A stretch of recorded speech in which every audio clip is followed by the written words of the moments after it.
இயேசு கிறிஸ்துவின் நாமத்தில் உங்களுக்கு கிருபையும் சமாதானமும் உண்டாவதாக. இன்று நாம் காண இருப்பது 10 கட்டளைகள். கட்டளை 1, உன் தேவனாகிய கர்த்தர் நானே. கட்டளை 2, என்னையன்றி உனக்கு வேறு தேவர்கள் உண்டாயிருக்க வேண்டாம்.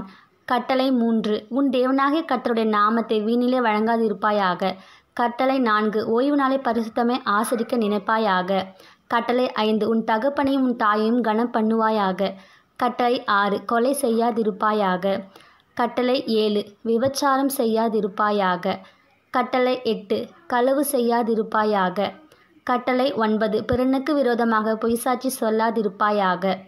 கட்டளை 10, பிறனுக்குள்ள யாதொன்றையும் இச்சியாதிருப்பாயாக.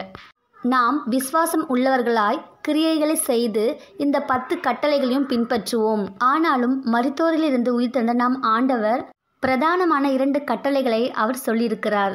உன் தேவனாகிய கர்த்தரை உன் முழு இருதயத்தோடும் உன் முழு ஆத்மாவோடும் அன்பு கூறுவாயாக. நீ உன்னை அன்பு கூறுவது போல பிறரையும் அன்பு கூறுவாயாக என்று சொல்லியிருக்கிறார். ஆகையால் இவ்விரண்டு கட்டளைகளும் பின்பற்றி நாம் பரலோக ராஜ்யத்துக்கு ஏதுவாய் ஆயத்தமாவோம், ஆயத்தப்படுத்துவோம். நன்றி.